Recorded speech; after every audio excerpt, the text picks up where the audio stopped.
சென்னையில் கோட்டையை நோக்கி சென்ற பகுதி நேர ஆசிரியர்களை போலீசார் வலுக்கட்டாயமாக கைது செய்திருக்கின்றனர். இது குறித்த கூடுதல் விவரங்களை களத்திலிருந்து நேரலையில் வழங்குவதற்காக செய்தியாளர் ஸ்ரீ சந்தோஷ் இணைப்பில் வந்திருக்கிறார். ஸ்ரீ சந்தோஷ், பகுதி நேர ஆசிரியர்கள் வைக்கக்கூடிய கோரிக்கைகள் என்ன? அவர்கள் வலுக்கட்டாயமாக கைது செய்திருப்பதாக தகவல் கிடைத்திருக்கிறது. கள விவரங்கள் என்ன?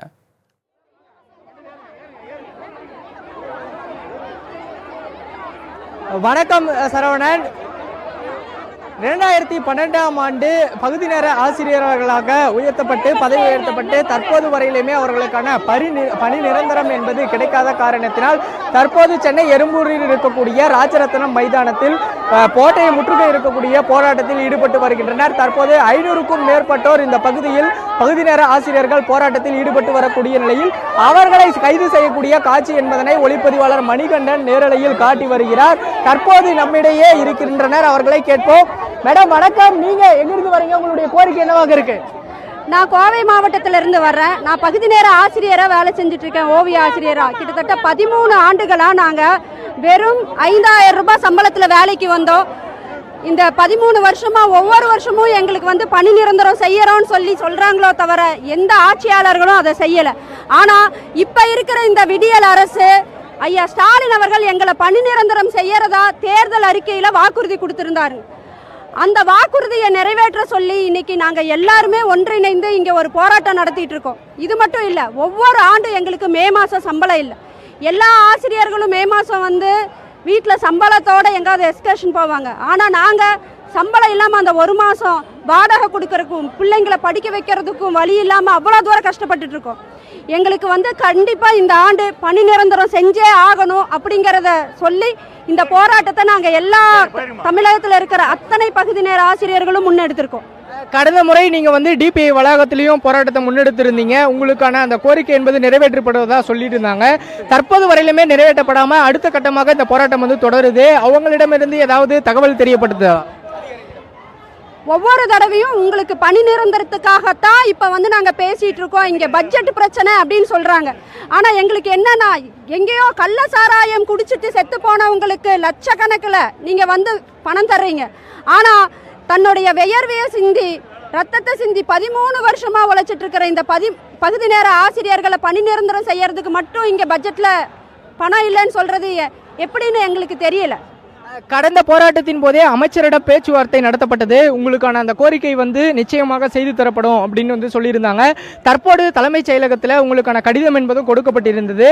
அதற்கான பதில் கடிதம் கிடைத்ததா? இதுவரையிலும் எதுவும் கிடைக்கப்படலையா? என்ன சொன்னாங்க? கடைசி வரையும் கண் துடைப்பு தான். இன்னும் 2 வருஷத்தில் ரிட்டையர்மெண்ட் ஆக போகிற நிறையா பேர் இருக்காங்க. அவங்களுக்கான வாழ்வாதாரம் என்ன ஆகும்? இன்ன வரையும் 12,500 சம்பளம் வாங்குகிறோம். 12,500 வச்சு ஒரு வாழ்வாதாரத்தை இருக்க முடியும்னா அந்த அரசியல்வாதிகளை அந்த குடும்பம் நடத்த சொல்லுங்கள். எங்களை நடத்த சொல்கிறாங்களா? அந்த 12,500 4 பேர் இருக்கிறோம் ஒரு குடும்பத்தில். 4 பேர் 12,500 வச்சுட்டு எப்படி இருக்க முடியும்? ஒரு ஸ்கூலில் இன்றைக்கி சேர்க்கணுன்னாலே குறைஞ்சது 18,000 ஒரு எல்கேஜி சேர்க்கணுனாலே அந்த அளவு இருக்குது. கவர்மெண்ட்டில் நீங்கள் என்ன ஸ்கீம் தரீங்க? ஒன்றும் தரதும் இல்லை.